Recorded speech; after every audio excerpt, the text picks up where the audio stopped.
Classic ಕಥೆಗಳು ಹಳೇದಾಗಲ್ಲ. ಅದು basic of cinema. ಈಗ ಗರುಡಗಮನ ಋಷಭವಾಹನ ಯಾರು ಕೂಡ ಹಳೆ ಸಿನಿಮಾ ಅಂತ ಹೇಳಲ್ಲ, ಅಥವಾ ಮಯೂರವನ್ನ ಯಾವತ್ತೂ ನಾವು ಹಳೆ ಸಿನಿಮಾ ಅಂತ, ಹಳೆ ಕಾಲದ ಕಥೆ ಇರ್ಬೋದು, ಬಟ್ ಹಳೇದಾಗಲ್ಲ. ನಾವು ಯಾವತ್ತು ಬರವಣಿಗೆ ಬರೀಬೇಕಾದ್ರೆ ನಾವು ನಮಗೆ ಯಾವುದು ಎಂಟರ್ಟೈನ್ ಆಗುತ್ತೋ ಆ ಉದ್ದೇಶದಿಂದ ಬರೀಬೇಕು, ಬಿಟ್ರೆ ಟ್ರೆಂಡ್ ನೋಡಿ ಅಲ್ಲ. ಈಗ ಸದ್ಯಕ್ಕೆ ಏನು ಓಡ್ತಾ ಇದೆ ಅಂತ ನೀವು ಕೇಳಿದ ಪ್ರಶ್ನೆ ಹೌದು.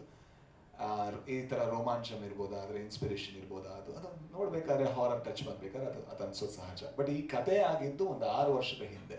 ಎಕ್ಸಾಕ್ಟ್ಲಿ ಹೇಳ್ಬೇಕಾದ್ರೆ ಸರ್ಕಾರಿ ಹಿರಿಯ ಪ್ರಾಥಮಿಕ ಶಾಲೆಯ ಕೆಲಸ ಆಗ್ತಾ ಇರ್ಬೇಕಾದ್ರೆ ಇವ್ರು ಆಕ್ಚುಲಿ ಬೇರೆ ಒಂದು ಸಿನಿಮಾ ಬರೀಬೇಕಿತ್ತು. ಆ ಬೇರೆ ಒಂದು ಸಿನಿಮಾ, ಅದು ಈಗ ಸಿನಿಮಾ ಕೂಡ ಆಯ್ತು. ಆ ಸಿನಿಮಾನ ಬರೀರಿ ಅಂತ ನಾನೇ ಹೇಳಿದ್ದು. ಜೋಗಿಯವರ ಒಂದು ಪುಸ್ತಕ ಇತ್ತು, ಎಲ್ಲರೂ ಮಾಡುವುದು ಹೊಟ್ಟೆಗಾಗಿ. ನಂಗೆ ಬಹಳ ಇಷ್ಟ ಆಗಿತ್ತು. ಒಂದು ಮೂಟೆ ಕತೆ ಮುಗ್ದಿತ್ತಷ್ಟೇ. ಆಗ ನಾನು ಅವ್ರ ಹತ್ರ ಹೇಳಿದ್ರೆ, ಜೆ ಪಿ, ಈ ಕಥೆನ ನೀವು ಸಿನಿಮಾ ಮಾಡಿ ಚೆನ್ನಾಗಾಗುತ್ತೆ, ಏನು ಮಾಡ್ಬೋದು ನೀವು ಯೋಚನೆ ಮಾಡಿ, ಡಿಸ್ಕಷನ್ ನಾನು ಅವೈಲೇಬಲ್ ಇದ್ದೀನಿ ಅಂತ. ಆದರೆ ಅಷ್ಟೊತ್ತಿಗೆ ರಿಷಬ್ ಫೋನ್ ಮಾಡಿ ಹೇಳಿದ್ರು, ಮೋಸ್ಟ್ಲಿ ನಾನು ಆ ಬುಕ್ ಮಾಡ್ತಿದ್ದೀನಿ ಅಂತ. ಪಾಪ ಅಷ್ಟೊತ್ತಿಗೆ ಇವ್ರು ಸ್ವಲ್ಪ ಡೆವಲಪ್ ಮಾಡಿದ್ರು, ಒಂದು ಲೆವೆಲಿಗೆ ಒಂದು ಕೆಲಸ ಮಾಡಿದ್ರು.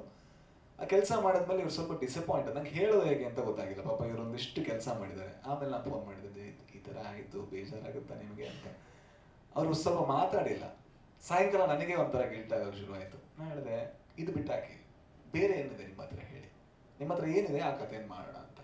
ಸೊ ಆಗ ಅವರು ಒಂದೊಂದೇ ಐಡಿಯಾಗಳನ್ನ ಬೌನ್ಸ್ ಮಾಡೋಕೆ ಶುರು ಮಾಡಿದ್ರು. ನಾನು ಆ ಬೌನ್ಸ್ ಆದ ಐಡಿಯಾಗಳನ್ನ, ಹೌದಾ ಚೆನ್ನಾಗಿದೆ, ಇದು ಹೀಗಾದ್ರೆ ಚಂದ, ಹಾಗಾದ್ರೆ ಚಂದ ಅಂತ. ಸೊ ಈ ಕತೆ ಆಕ್ಚುಲಿ ರೋಮಾಂಚನ್ಗಿಂತ ಮುಂಚೆ ಆಗಿತ್ತು. ಸೊ ಹಾರರ್ ಆದ ತಕ್ಷಣ ಎಲ್ಲದೂ ರೋಮಾಂಚನಲ್ಲ, ಹಾರರ್ ಆದ ತಕ್ಷಣ ಎಲ್ಲದೂ ಕೂಡ ಇನ್ನೊಂದಲ್ಲ. ಸೊ ಅದಕ್ಕೂ ಇದಕ್ಕೂ ಯಾವುದೇ ರೀತಿಯ ಸಂಬಂಧ ಇಲ್ಲ. ಅದು ಸಿನಿಮಾ ನೋಡಿದಾಗ ನಿಮ್ಗೆ ಅನ್ಸುತ್ತೆ. ಆದ್ರೆ ಏನಂದ್ರೆ ಜಾನರ್ ಸಿಮಿಲಾರಿಟಿ ಇರ್ಬೋದು. ಹಾರರ್ ಕಾಮಿಡಿ ಅನ್ನುವಂಥ ಒಂದು ಸಿಮಿಲಾರಿಟಿ ಬಂದಾಗ ಆ ಒಂದು ಇದು ಬರುತ್ತೆ. ಈಗ ಅದನ್ನ ಬಿಟ್ರೆ ಬೇರೆ ಯಾವುದೇ ರೀತಿಯ ಸಿಮಿಲಾರಿಟಿ ಇಲ್ಲ. ಇನ್ನೊಂದು ಪ್ರಶ್ನೆಗೆ ಉತ್ತರ ಅದೇ, ಅಂದ್ರೆ ಒಂದು ಒಳ್ಳೆಯ ಬರವಣಿಗೆ ಯಾವತ್ತೂ ಕೂಡ ಹಳೇದು ಅಂತ ಅನ್ಸುತ್ತೆ. ಗುರು ಶಿಷ್ಯರು ಹಳೆಯ ಸಿನಿಮಾ ಅಲ್ಲ. ಇವತ್ತು ನೋಡಿದ್ರೆ ನಮಗೆ ನಗು ಬರುತ್ತೆ. ಆ ನಗುವಲ್ಲಿ ಏನೋ ಅದರಲ್ಲಿ ಅದ್ರ ಮೇಕಿಂಗ್ ಇನ್ನೂ ಬೆಟರ್ ಆಗ್ಬೋಯ್ತು ಅಂತ ಪ್ರಶ್ನೆಗಳೇ ಬರಲ್ಲ. ಸೊ ಹಾಗೆ ಈ ಸಿನಿಮಾ ಕೂಡ ಬರವಣಿಗೆಯ ನಿಟ್ಟಿನಲ್ಲಿ ತುಂಬಾ ಬಲವಾಗಿದೆ, ಜೊತೆಗೆ ಪರ್ಫಾರ್ಮೆನ್ಸ್ ನಿಟ್ಟಿನಲ್ಲಿ ಬಹಳ ಬಲವಾಗಿದೆ. ಅದಕ್ಕೆ ಎಲ್ಲರೂ ಸೇರ್ಕೊಂಡು ದುಡಿದ ಕಾರಣದಿಂದಾಗಿ ಆ ಒಂದು ಪ್ರಶ್ನೆ ಆಗಲ್ಲ. ಯಾಕಂದ್ರೆ ನಮಗೂ ಕೂಡ ಈಗ ನಗಿಸ್ತಾ ಇದೆ, ನಮ್ಮನ್ನು ಕೂಡ ಎಂಗೇಜ್ ಮಾಡ್ತಾ ಇದೆ. ಅದಕ್ಕೆ ಉದಾಹರಣೆ ಟ್ರೇಲರ್ ನೋಡ್ಬೇಕಾದ್ರೆ ತುಂಬಾ ಜನ ನೀವೇ ನಗಾಡಿದ್ರಿ. ದಟ್ಸ್ ದ ಸಿಂಪ್ಲೆಸ್ಟ್ ಇದು ಅಂತ ಅನ್ಸುತ್ತೆ ನನಗೆ. ಅಣ್ಣ ಚೆನ್ನಾಗಿದ್ದೀರಾ? ಇಲ್ಲ, ಅದು ಅವ್ರು ಆಮೇಲೆ ಅವ್ರು ಡ್ರಾಪ್ ಮಾಡಿ ಚೇಂಜ್ ಮಾಡ್ಕೊಂಡ್ರು ಅದನ್ನ. ಅದು ಆಕ್ಚುಲಿ ಬಂದಿತ್ತು ಲಾಫಿಂಗ್ ಬುದ್ಧ ಅನ್ನುವಂಥ ಸಿನಿಮಾಗೆ ಬದಲಾಯಿತು. ಆಮೇಲೆ ಫಸ್ಟ್ ಅಲ್ಲಿದ್ರು, ಆಮೇಲೆ ಅವ್ರು ಮಾಡ್ತೀನಿ ಅಂದ್ರು, ಆಮೇಲೆ ಅವ್ರು ಮಾಡಲಿಲ್ಲ, ಆಮೇಲೆ ಅವ್ರು ಬೇರೆ ಮಾಡಿದ್ರು. ಅಷ್ಟೊತ್ತಿಗೆ ನಾವು ಈ ಕಡೆ ಬಂದಿದ್ವಿ. ನಾವು ಈ ಕಡೆ ಬಂದು ತುಂಬಾ ಟೈಮ್ ತಗೊಂಡ್ರು. ಪಾಪ ಅವ್ರು ನನ್ನನ್ನು ಇಷ್ಟು ಟೈಮ್ ಸಹಿಸ್ಕೊಂಡಿದ್ದೆ ಅಂದ್ರೆ ಅದು ಅವರ ಹೆಗ್ಗಳಿಕೆ. ತುಂಬಾ ಟೈಮ್ ಈ ಸಿನಿಮಾ ಆಗ್ಬೇಕಿತ್ತು, ಆಗಿಲ್ಲ, ಆಗ್ಬೇಕಿತ್ತು, ಆಗಿಲ್ಲ, ಬೇರೆ ಬೇರೆ ಪ್ರಾಬ್ಲಮ್ಗಳು, ಬೇರೆ ಬೇರೆ ವಿಷಯಗಳು. ಬಟ್ ಆದ್ರೂ ಕೂಡ ಅವರು ಈ ಕಥೆನ ಬೆಟರ್ ಮಾಡ್ತಾ ಇದ್ರು. ಪ್ರತಿ ದಿವಸ ಹೋದಾಗ ಬೆಟರ್ ಮಾಡ್ತಾ ಇದ್ರು. ಬಟ್ ಅದು ಅಷ್ಟು ಹೆಗ್ಗಳಿಕೆ ಅವ್ರಿಗೂ ಹೋಗ್ಬೇಕು.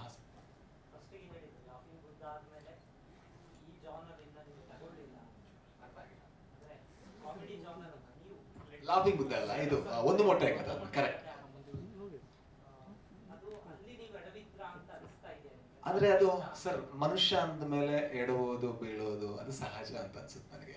ಅಂದ್ರೆ ನಾವು ಅದನ್ನೆಲ್ಲ ಹೇಗೆ ಯೋಚನೆ ಮಾಡ್ತೀವಿ ಅಂದ್ರೆ, ಈ ಮೊಮೆಂಟ್ ಅಲ್ಲಿ ಕೂತ್ಕೊಂಡು ನಾವು ಅಲ್ಲಿ ತಪ್ಪು ಮಾಡಿದ್ನ ಅಂತ ಅನ್ಸುತ್ತೆ. ಬಟ್ ಆ ತಪ್ಪು ಮಾಡಿದ್ರಿಂದ ನಾ ಬುದ್ಧಿ ಕಲ್ತ್ನ ಅಂತಾನು ಅನ್ಕೋಬಹುದು. ಅದರಿಂದ ನನ್ನ ಯೋಚನೆಗಳು ಬದಲಾದ್ವಾ ಅಂತಾನು ಅನ್ಕೋಬಹುದು. ಅದೇ ಏನಾದ್ರು ನಾ ಕಾಮಿಡಿಯ ಮಾಡ್ತಿದ್ರೆ ನೀವು ಹೇಳ್ತಿದ್ರಿ, ಎಲ್ಲ ಕಾಮಿಡಿ ಮಾಡಿದ್ರಿಂದ ನೀವು ಎಡವಿದ್ರ ಅಂತ. ಹಾಗಾಗಿ ಇಲ್ಲಾಂದ್ರೆ ಒಂದು ಗರುಡಗಮನ ಬರ್ತಾನೆ ಇರಲಿಲ್ಲ, ಒಂದು ಸ್ವಾತಿ ಮುತ್ತಿನ ಮಳೆಹನಿ ಬರ್ತಾನೆ ಇರಲಿಲ್ಲ. I am very proud about Roopantara, I am very proud about Swathi ಮುತ್ತಿನ ಮಳೆಹನಿ, I am very proud about Garudagamana ಋಷಭವಾಹನ.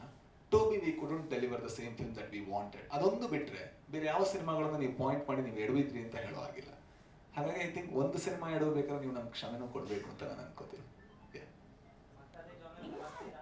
ಇಲ್ಲ ಸರ್, ನಾವಂದ್ರೆ ಯಾವತ್ತೂ ಕೂಡ ಒಂದು ಜಾನರ್ ಅನ್ನ ನಾವು ಅದು ಅದು ಅದು ಹಾಗಲ್ಲ ಅಂತ ಅನ್ಸುತ್ತೆ. ಅಂದ್ರೆ ಒಂದು ಸಿನಿಮಾ ಗೆದ್ದ ತಕ್ಷಣ ನೆಕ್ಸ್ಟ್ ಮತ್ತೆ ಕಾಮಿಡಿ ಅನೌನ್ಸ್ ಮಾಡೋದು, ಅದು ನನಗೆ ವರ್ಕ್ ಆಗಲ್ಲ. ಅದು ನಮಗೆ ಖುಷಿ ಕೊಡಲ್ಲ.